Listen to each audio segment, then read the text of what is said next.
మనోభావాలు ఏంది? ఖమ్మం జిల్లా ప్రజలు వరద బారిన పడ్డటువంటి ప్రజల యొక్క ఆర్తనాదాలు వినండి, ఒకసారి అర్థమవుతుంది. మీకు ముందు చూపు లేదు, ప్రజల్ని కాపాడాలనేటువంటి ఒక మానసిక దృఢచిత్తం లేదు. ముందు చూపు ఉంటే ముందు పోయి ఉరుకులాడుకుంటా పోయి తర్వాత ప్రధానమంత్రి రమ్మని అడుగుతారు ఎవరైనా. పరిస్థితిని చూసి బేరీజు వేసి ఈ నష్టం ఉంది మీరు రాండి అని విన్నవిస్తారు. ఈయన ఈ నుంచి కదలకుండానే ప్రధానమంత్రి గారు రావాలని కోరుతారు. ఇదేం విచిత్రం నాకు అర్థం కాదు. సరే, ఆయన వస్తారా రారా, ఆయన కోరితే అది వేరే సంగతి, సాయం చేస్తారా లేదా వేరే సంగతి, అది ఇంకో సబ్జెక్టు. వీళ్ళ వైఖరి ఎట్లా ఉందని చెప్పడానికి ప్రభుత్వం నుంచి ఏ కలయిక లేదు. ఆహాకారాలు పెట్టినా, ఆర్తనాదాలు చేసినా, గగ్గోలు పెట్టినా, ఏడ్చినా ఎవడు కాపాడే ఆత్మ లేడని చెప్పి ప్రజలు స్థైర్యం కోల్పోతున్నటువంటి తరుణంలో పాపం పరాయి రాష్ట్రం నుంచి బతుకు తెరువుకు వచ్చినటువంటి జేసీబీ ఆపరేటర్ సుభాన్ ఎక్కడి నుంచో తెలంగాణలో బతకనికి వచ్చినటువంటి ఒక రోజువారీ కూలి ధైర్యం చేసి పోతే నేను ఒకటి పోతా, వస్తే 10 మందితో తిరిగి వస్తామని ధైర్యం చేసి నిజమైనటువంటి హీరోగా నిలబడ్డాడు. 3 మంత్రులు జీరోలైనారు. ఇది నేను చెప్పే మాట కాదు, ఖమ్మం జిల్లా ప్రజలు చెప్తున్నారు. సిగ్గుపడాలి. మేము ఆరోపించడం కాదు కదా, ప్రజలంటున్న మాట మేము గుర్తు చేస్తున్నాం.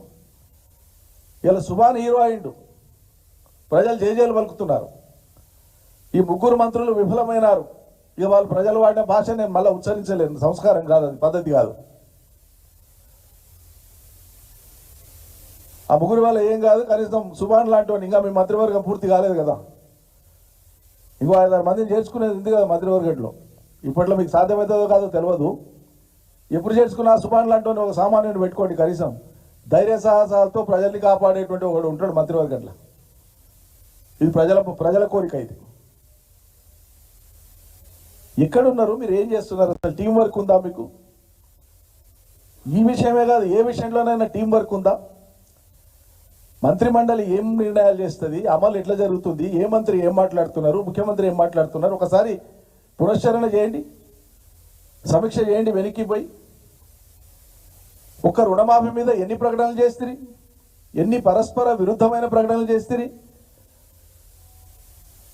15 డిసెంబర్ కల్లా అయ్యి తీరుతుంది, ఇంత పొడుగు మాట్లాడుతుంది. ఓకే, కాలేదు, చేయలేదు, వీలు కాలేదు, సాంకేతికంగా సాధ్యం కాలేదని ఉత్తమ్ కుమార్ రెడ్డి గారు 18,000 కోట్లు మేము మంజూరు చేసినాం, కానీ రైతులకు ఏరింది కేవలం 7,500 కోట్లు అని భట్టి గారు, ఇంకొక 12,000 కోట్లు ఇస్తే ప్రజలకు చేరుతాయని రెవెన్యూ మంత్రి పొంగులేటి శ్రీనివాసరెడ్డి గారు.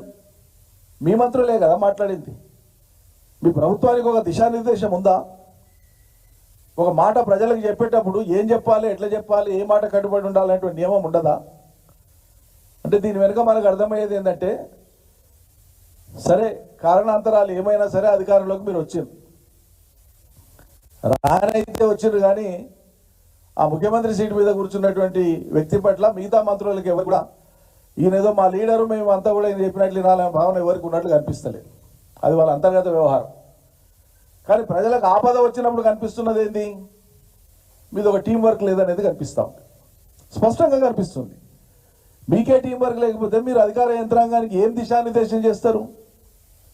అధికారాన్ని పెట్టుకొని విపక్ష నేతల్ని తిట్టడానికి అధికారుల సమావేశం పెట్టుకునేది మీరు ఏం సంకేతం ఇస్తారు? మీరు ప్రజలకు ఏం దిశానిర్దేశం చేస్తారు? హెలికాప్టర్ రాలేదని ఏడుస్తారా? నాకు అర్థం కాదు. పెళ్లిళ్ళు పేరంటాలకు పోయి హెలికాప్టర్లు వాడుకొని వస్తుంది. ఎన్నికలప్పుడు 5, 6, 4 ఎన్ని వీలైతే అన్ని హెలికాప్టర్లు వాడుకొని వస్తుంది.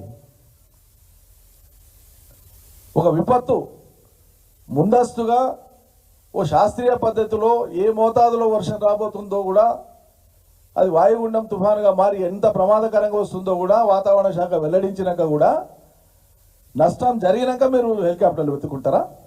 ఇదేనా మీకున్న ముందు చూపు? ఇది మీ అసమర్థతకు తార్కాణం కాదా? ప్రభుత్వంగా మీరేం చేయాలో అది చేయమంటే కేసీఆర్ లేడు కనిపిస్తుంది. కేసీఆర్ వ్యక్తిగా కనిపించాడు, కేసీఆర్ ఒక వ్యవస్థగా కనిపిస్తాడు తెలంగాణ సమాజంలో. అది మీకు తెలియదు, అర్థం కాదు.